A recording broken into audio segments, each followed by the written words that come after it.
education facilities that covers budget for school building programs, furniture provision, classroom repair and electrification, provision of textbooks and other instructional materials, computerization program, and provision of learning equipment for science, mathematics and technical vocational program, which includes sub-programs like multi-grade education, special education, madrasa education, indigenous peoples education, and various flexible learning options.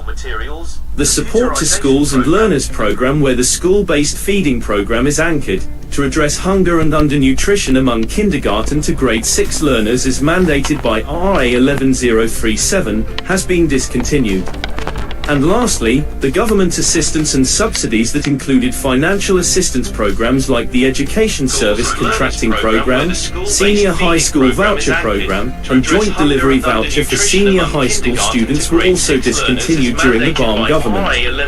The discontinuity of these national programs worsened educational gaps in the Bangsamoro region by limiting access to essential resources and support needed for quality education.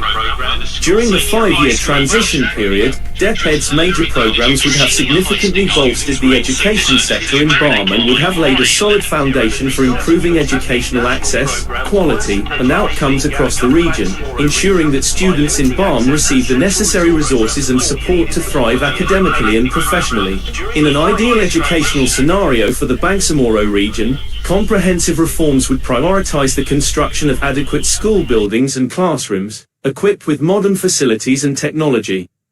Investing in the maintenance and upkeep of existing infrastructure would create safe and conducive learning environments conducive to quality education. Additionally, efforts to recruit and retain qualified teachers, ensuring a balanced teacher-student ratio, are essential for enhancing instructional quality and student engagement. Concurrently, addressing nutritional deficiencies through sustainable school feeding programs and health initiatives would support students' overall well-being and improve educational outcomes. By addressing these educational gaps holistically, the Bangsamoro region can foster an inclusive and equitable education system that empowers its youth and prepares them for future opportunities and challenges. In summary, while efforts are being made to improve educational infrastructure and access in BARMM, significant challenges remain. Addressing these issues requires sustained investment from the government, policy support, and community engagement to ensure all children in the region have access to quality education. While MBHTE's journey to attaining ideal education may be long and arduous, sustained commitment and collaborative efforts can pave the way for meaningful progress and brighter futures for Bangsamoro learners. Thank you. Thank you, MP Ali, for that presentation. With your indulgence, since I know you have another event here in the Senate, and we're also going to start our session at 3. We will use the presentation earlier as a basis for our next hearing, to go deeper into the issues that was laid out during the presentation of the video. And there are very important points that we want to discuss, particularly participation rates. I mentioned this during the meeting in Cotabato City, and also link that with the presentation of ASEC Bringas earlier, that BARMM is second to the most congested area in the Philippines. So I'm trying to make sense of it, because in the presentation earlier, participation rate is low, but yet schools are congested. So my first instinct there is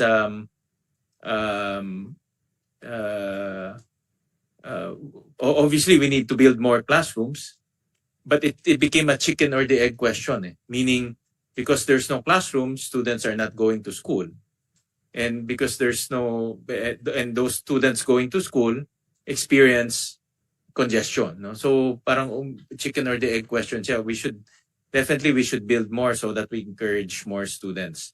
But that's I know that's a very lengthy discussion, especially when we talk about budget. because you also mentioned in the video that a lot of the national programs has been cut, no?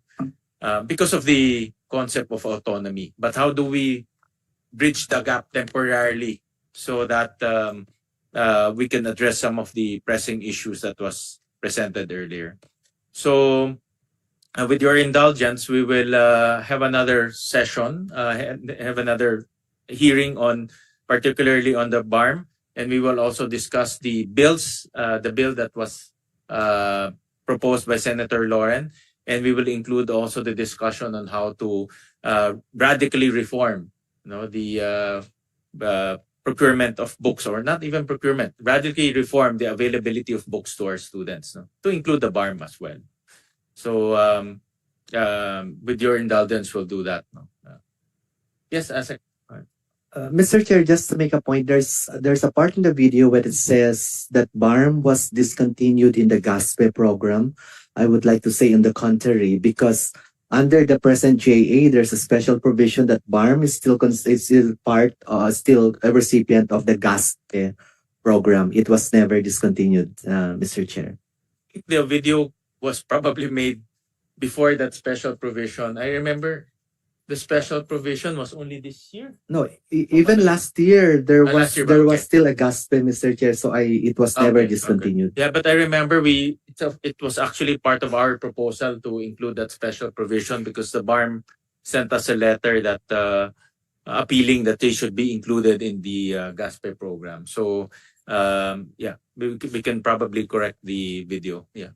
Yeah, actually, Mr. Chair, we were supposed to also meet, to visit DepEd. And these are some of the issues that we would like to raise with DepEd. But I think, unfortunately, we're not accommodated, and probably because of the meeting of the hearing. But hopefully, before we leave on the 9th, we could make an appointment to DepEd. Because, Mr. Chair, this is some of the issues that we would like to raise with DepEd, Mr. Chair. And I think by then, when you shall have another hearing, the Minister Iqbal will be around. Presently, he is in Tokyo, in Japan. That's why he advised me to really speak for him with some of these issues, Mr. Chair. Maraming salamat po sa paintulot, Mr. Chair. Thank you, MP Ali. And in behalf of the BARMM, Asek Bringas, may I appeal that since nandito na sila and they have a very big contingent who's with MP Ali, if you can spare some time to meet their contingent, maybe not today, maybe tomorrow or before they leave, because they really flew all the way from Cotabato City to Manila to participate in the hearing, to participate in the event of the Senate. And if given a chance to meet you or to meet the leadership of the DepEd to discuss some of these matters. And today, Secretary Angara will be officially be confirmed, or he's confirmed, probably he's confirmed already. So it's good that all systems go on his part. So again, I'm appealing in behalf of the BARMM to spare some time for their contingent to be heard. So yes, Attorney. Can I just pose a question about I was inquiring about the TESDA. I believe they share also that they manifest also that there is scarcity of materials, and is it possible that a study be conducted? We'll talk to TESDA, although Yes, this is the Basic Education Committee, so that's why we didn't invite TESDA. But we'll consult with them, and maybe we can also include their plight in the proposed measure para complete proposal. I'm not very familiar with the textbook issues with DepEd, with TESDA, but we'll coordinate with them. So with that, Asek? Yeah, Mr. Chair, if you don't mind, if the BARMM and the Parliament delegation can have a photo ops with you, We would appreciate it, Yes, Mr. Chair. yes. But thank you. Thank you very much to the delegation. I can see that you brought in a lot of the members of your ministry, and we appreciate your physical presence here, and we appreciate the physical presence of your team. And rest assured that we'll be working together in order to address some of the issues that you presented earlier. So, and I know this will be a very lengthy discussion, so we'll reserve one hearing particularly for that topic. All right. So with that, I would like to thank everyone for your time and presence here in this hearing. We will suspend the hearing for now, and we will advise you on the next schedule on this 4 topics that I mentioned in the agenda. So this hearing is hereby suspended. Thank you very much. Maraming salamat po.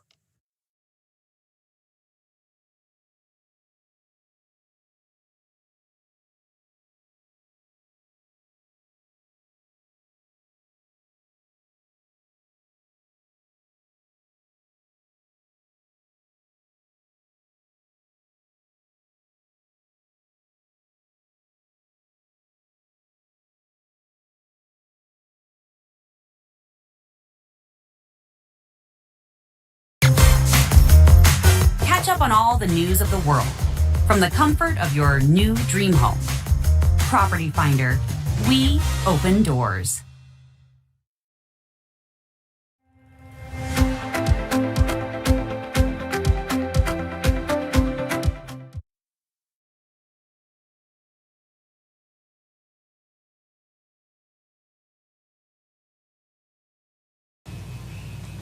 Kaya ikaw ang pinili ni General Legarda.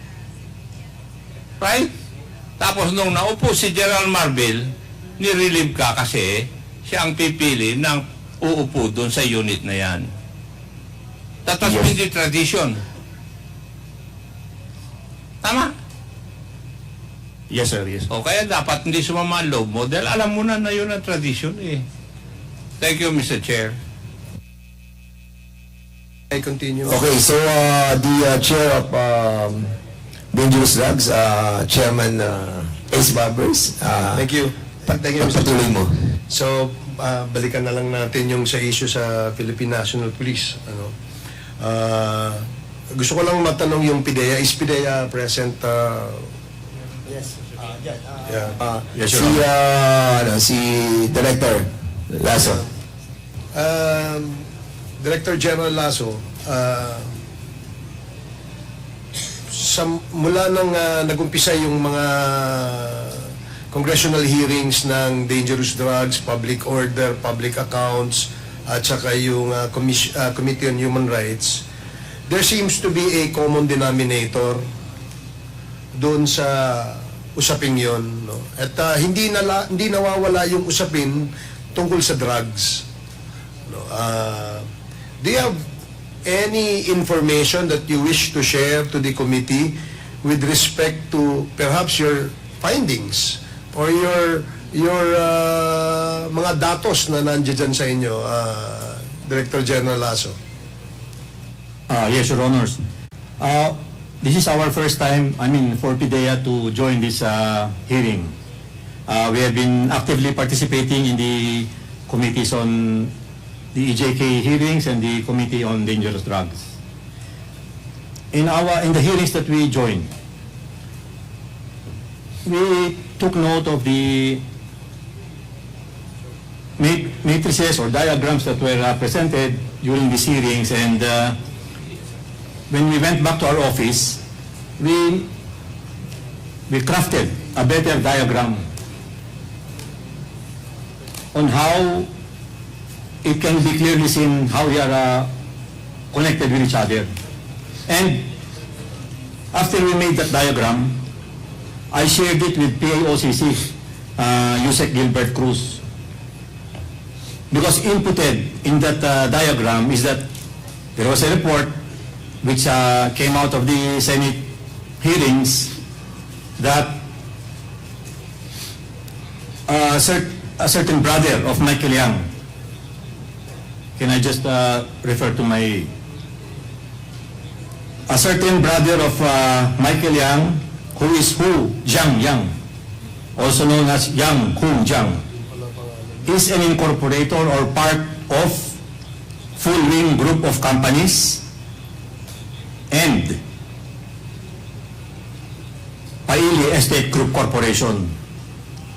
Now, in the hearings of the Senate, it was revealed that Baofu Land Development Incorporated, wherein Mayor Alice Leal Go is an incorporator, received money from the joint account of Yang's brother Hong Jiang Yang and one Yu Zheng Kan. Supposed to be, or reportedly, this money was used to bankroll Hong Sheng Gaming Technology, the builder of Pogo Complex in Banpan, raided in March 13, Your Honors. And so, again, these are not part of our holdings. We just collated what we heard from Congress and from the Senate and came up with this diagram. And that's where we saw the connection of Mayor Go and Hong Jiang Yang, a brother of Michael Yang. Okay, thank you, DG. Other than that information, wala nang ibang link or connection? No more, Your Honor. Okay. Sige, thank you, DG. Now, I'd like to direct my questions to a former colleague, Secretary Harry Roque.